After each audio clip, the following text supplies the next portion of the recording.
أعوذ بالله من الشيطان الرجيم. بسم الله الرحمن الرحيم. أم حسبتم أن تتركوا ولما يعلم الله الذين جاهدوا منكم ولم يتخذوا من دون الله ولا رسوله ولا المؤمنين وليجة والله خبير بما تعملون. ما كان للمشركين أن يعمروا مساجد الله شاهدين على أنفسهم بالكفر أولئك حبطت أعمالهم وفي النار هم خالدون. إنما يعمر مساجد الله من آمن بالله واليوم الآخر وأقام الصلاة وآتى الزكاة ولم يخش إلا الله فعسى أولئك أن يكونوا من المهتدين. ترجمہ: ام حسبتم ان تترکوا، کیا تم یہ گمان کرتے ہو کہ چھوڑ دیے جاؤ گے؟ وَلَمَّا يَعْلَمِ اللَّهُ الَّذِينَ جَاهَدُوا مِنْكُمْ، اور حالانکہ اللہ نے ابھی تم میں سے ان لوگوں کو نہیں جانا جنہوں نے جہاد کیا۔ وَلَمْ يَتَّخِذُوا مِن دُونِ اللَّهِ وَلَا رَسُولِهِ وَلَا الْمُؤْمِنِينَ وَلِيجَةً، اور جن لوگوں نے اللہ اور اس کے رسول صلی اللہ علیہ وآلہ وسلم اور مومنین کے علاوہ کسی کو دوست نہیں بنایا۔ واللہ خبیر بما تعملون، اور اللہ ان کاموں سے باخبر ہے جو تم کرتے ہو۔ ما کان للمشرکین، مشرکین اس کے اہل ہی نہیں ہیں، ان یعمروا، کہ آباد کریں وہ مساجد اللہ، اللہ کی مسجدوں کو، شاہدین علی انفسہم بالکفر، وہ اپنے بارے میں کافر ہونے کی گواہی دے رہے ہیں۔ اولئک حبطت اعمالہم، یہ وہ لوگ ہیں کہ جن کے اعمال ضائع ہو گئے۔ وفی النار، اور دوزخ میں وہ ہم وفی النار ہم خالدون، اور وہ دوزخ میں ہمیشہ رہنے والے ہیں۔ انما، سوائے اس کے نہیں کہ یعمرو، آباد کرتے ہیں مساجد اللہ، اللہ کی مساجد کو، یعنی وہ لوگ آباد کرتے ہیں من جو آمنا باللہ، اللہ پر ایمان لایا، والیوم الآخر، اور آخرت پر، آخرت کے دن پر، وَأَقَامَ الصَّلَاةَ، اور جنہوں نے نماز قائم کی، وَآتَى الزَّكَاةَ، اور زکوٰۃ ادا کی، وَلَمْ يَخْشَ إِلَّا اللَّهَ، اور اللہ کے سوا کسی سے نہ ڈرے، فَعَسَىٰ أُولَٰئِكَ أَن يَكُونُوا مِنَ الْمُهْتَدِينَ، تو قریب ہے کہ یہ لوگ ہدایت پانے والوں میں سے ہوں گے۔ اعوذ باللہ من الشیطان الرجیم، بسم اللہ الرحمن الرحیم۔ ام حسبتم ان تترکوا ولما يعلم اللہ الذین جاہدوا منکم ولم يتخذوا من دون الله ولا رسوله ولا المؤمنين وليجا والله خبير بما تعملون۔ ما كان للمشركين أن يعمروا مساجد الله شاهدين على أنفسهم بالكفر أولئك حبطت أعمالهم وفي النار هم خالدون۔ إنما يعمر مساجد الله من آمن بالله واليوم الآخر وأقام الصلاة وآتى الزكاة ولم يخش إلا الله فعسى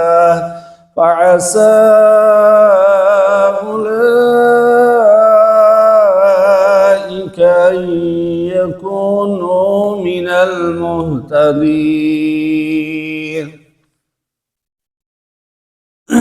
اللہ رب العزت نے سورۃ التوبہ آیت نمبر 16 میں ارشاد فرمایا کہ ام حسبتم ان تترکوا ولما يعلم اللہ الذین جاہدوا منکم، کہ تم یہ گمان کرتے ہو، یعنی کیا تمہیں یہ گمان ہے کہ چھوڑ دیے جاؤ گے، اور حالانکہ اللہ رب العزت نے تمہارے اندر وہ کوالٹی، وہ صفات ہی نہیں جو ہے وہ دیکھی، تمہارے اندر وہ پیدا ہی نہیں ہوئی، اور پھر جو ہے انہیں بھی دیکھنا ہے کہ جنہوں نے اللہ اور اللہ کے رسول صلی اللہ علیہ وآلہ وسلم اور مومنین کے علاوہ کسی کو دوست نہیں بنایا، تو یعنی اللہ رب العزت یہ ارشاد فرما رہے ہیں کہ کیا تمہارا یہ خیال ہے کہ تم یوں ہی چھوڑ دیے جاؤ گے اور تم سے امتحان نہیں لیا جائے گا؟ ایسا خیال بالکل نہیں کرنا، یعنی امتحان تو ضرور ہوگا۔ اللہ رب العزت ان لوگوں کو جان لے گا کہ جنہوں نے جہاد کیا، رسول خدا صلی اللہ علیہ وآلہ وسلم اور مومنین کے سوا کسی اور کو رازدار یا دوست نہیں بنایا، یہ ساری چیزیں۔ اور پھر اللہ رب العزت جہاد کرنے والے جو ہیں اور دل سے اللہ اور اللہ کے رسول صلی اللہ علیہ وآلہ وسلم سے اور مومنین سب جتنے بھی مومن ہیں ان سے محبت کرنے والے عملی طور پر ان لوگوں سے ممتاز کر دیے جائیں گے کہ جو لوگ جہاد سے پیچھے ہٹے، ظاہری طور پر جو ہے وہ اپنی محبتیں وہ ان کا اظہار کرتے رہے، اندر سے کچھ اور، یہ ساری چیزیں۔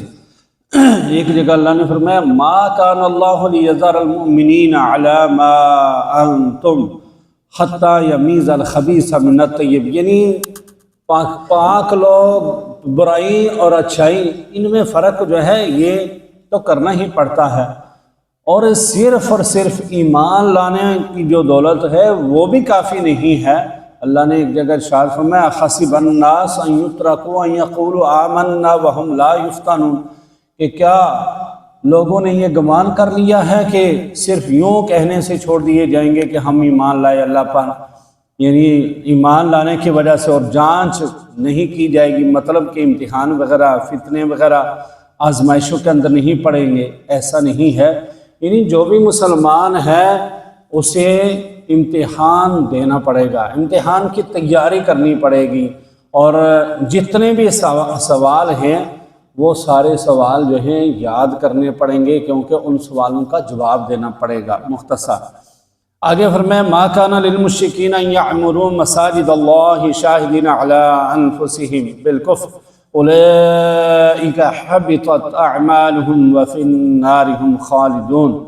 کہ مشرکین اس چیز کے اہل ہی نہیں ہیں کہ وہ اللہ کی مساجد کو آباد کریں، وہ خود جو ہے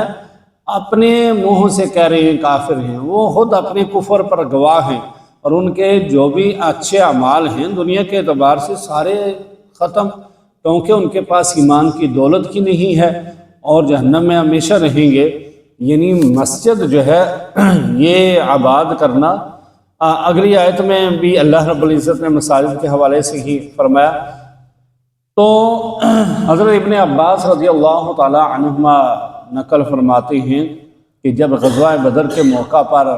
عباس کو قید کر لیا گیا تو مسلمانوں نے عباس کو آر دلائی کہ تم جو ہے وہ کفر اختیار کیے ہوئے ہو،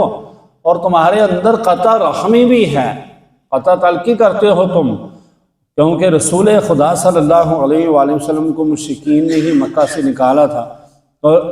اس پر جو ہے وہ حضرت علی رضی اللہ تعالی عنہ نے سخت الفاظ کہہ دیے۔ تو انہوں نے کہا، عباس نے کہا کہ آپ ہماری برائیوں کو تو گنتے ہو لیکن آپ ہماری اچھائیوں کو نہیں گنتے۔ تو حضرت علی رضی اللہ تعالیٰ عنہ نے پوچھا کیا آپ کے اندر اچھائیاں بھی ہیں؟ تو انہوں نے کہا ہاں۔ تو پھر جو ہے آپ نے پوچھا کون سی؟ تو انہوں نے کہا کہ ہم مسجد حرام کو آباد کرتے ہیں، کعبہ کی دربانی کرتے ہیں، یعنی مسجد کا خیال رکھتے ہیں، خانہ کعبہ جو اس کا خیال رکھتے ہیں، ہم اس کی صفائی ستھرائی جو بھی ایک پورا جو ہے سسٹم ہوتا ہے اسے سنبھالا ہوا ہے، مطلب کہ وہاں لوگ آتے ہیں اور عبادت کرتے ہیں اپنے طریقے سے جو بھی آتا ہے، اور وہ اس جگہ جو ہے ہم نے اس چیز کو سنبھالا ہوا ہے۔ تو اس پر اللہ رب العزت نے فرمایا کہ ما کان للمشرکین ان یعمروا مساجد اللہ، کہ مشرکین کے لیے یہ زیب ہی نہیں دیتا، یہ مناسب ہی نہیں ہے، یہ ان کا کام ہی نہیں ہے کہ مساجد کو آباد کریں، یعنی شرک کرنے والا مسجد سے دور رہے، مشرک جو ہے، کیونکہ اللہ کو یہ چیز برداشت کی نہیں ہے شرک، تو شرک جو ہے شرک کرنے والا اپنے گھر میں کیسے بلائے گا؟ وہ تو اس چیز کو پسند ہی نہیں فرماتا، تو وہ اسے مہمان کیسے بنائے گا؟ شرک سے پاک ہو کر اللہ کے گھر میں آ کر اس کا مہمان بن سکتا ہے، اور پھر اللہ تعالیٰ اسے ضیافت کا انتظام کریں گے، یعنی نیکیوں کی توفیق عطا فرمائیں گے، گناہوں سے معافی جو ہے وہ مانگنے کی توفیق دیں گے، اور پھر معاف بھی کریں گے۔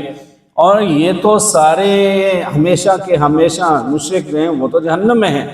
اللہ نے آگے وضاحت فرما دی انما یعمر مساجد اللہ، کہ یقیناً اس کے سوا اور کوئی بات ہے ہی نہیں ہے، فیصلہ کن یہ بات ہے کہ مساجد جو اللہ کی ہیں انہیں آباد کرنے والے وہ لوگ ہیں۔ نمبر 1 ایمان والے،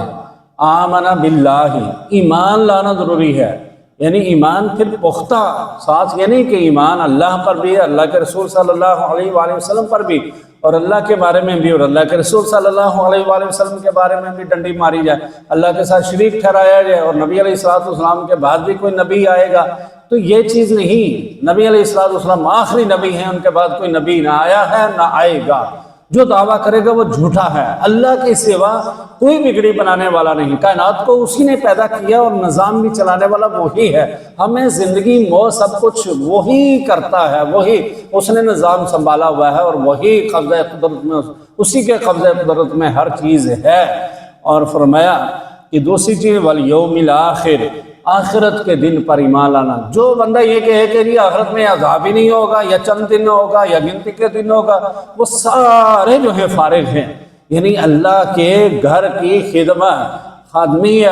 اس کی جو ہے اس کا خیال رکھنا، وہی بندہ جو ایمان والا اور آخرت پر پختہ یقین رکھنے والا، وقام الصلاۃ، اور نماز قائم کرنے والا۔ بے نمازی بھی ہو، یعنی مسلمان بھی ہو اور بے نمازی ہو، اس سے دور رہنا چاہیے، اور جو نمازی ہے اسے آگے آنا چاہیے۔ تو جو مشرک ہو تو اس کی کہاں جگہ ہے؟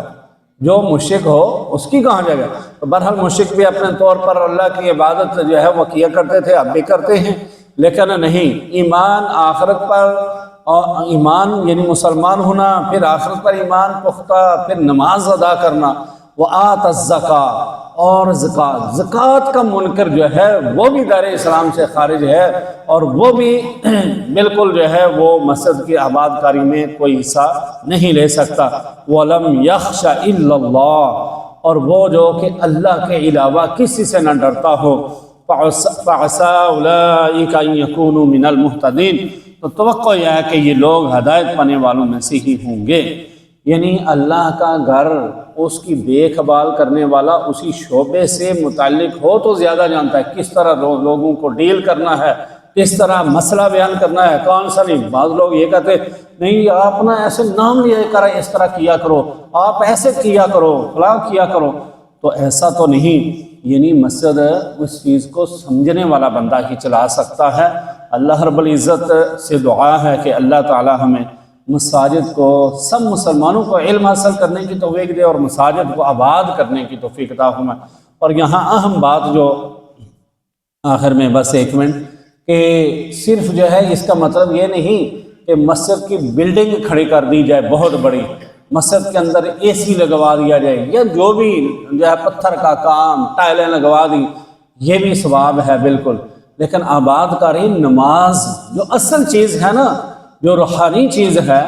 جو مین چیز ہے، اس سے مسلمان دور ہیں۔ اگر چندہ مانگیں تو ایک دن میں بھی ایک مسجد بن سکتی ہے، اتنا لوگ جو ہے خرچ کرنے کی طرف ان کا رجحان ہے، لیکن مسجد کو آباد کرنا، 5 وقت کی نماز ادا کرنا، تراویح مسجد کے اندر بچوں کو بھیجنا، اور پہلے بھی میں نے عرض کیا تھا کہ بچوں کو یہاں بھیجا کریں، قاری صاحب جو ہے وہ مسلسل کلاس دے رہے ہیں، تو آپ یہاں بچوں کو بھیجا کریں، یعنی پرفیکٹ جو ہے پروفیشنل قاری ہیں، کوئی عام نہیں، آپ نے نماز پڑھاتے رہتے ہیں تو اتنی پیاری آواز ہے، تو آپ جو ہے وہ بچوں کو بھی بھیجا کریں، تاکہ یعنی بچوں کے ساتھ بھی، بڑوں کے ساتھ بھی، دروس کے ساتھ، ان ساری چیزوں کے ساتھ یہ مسجد آباد ہو۔ اللہ رب العزت سے دعا ہے اللہ عمل کی توفیق عطا فرمائے۔ الحمدللہ رب العالمین والعاقبۃ للمتقین، والصلاة والسلام علی محمد وعلی آلہ واصحابہ اجمعین۔ ربنا آتنا فی الدنیا حسنۃ وفی الآخرۃ حسنۃ وقنا عذاب النار۔ رب اغفر وارحم وانت خیر الراحمین۔ صلی اللہ علی النبی الکریم محمد وعلی آلہ واصحابہ واہل بیتہ وازواجہ وذریاتہ اجمعین برحمتک یا ارحم الراحمین۔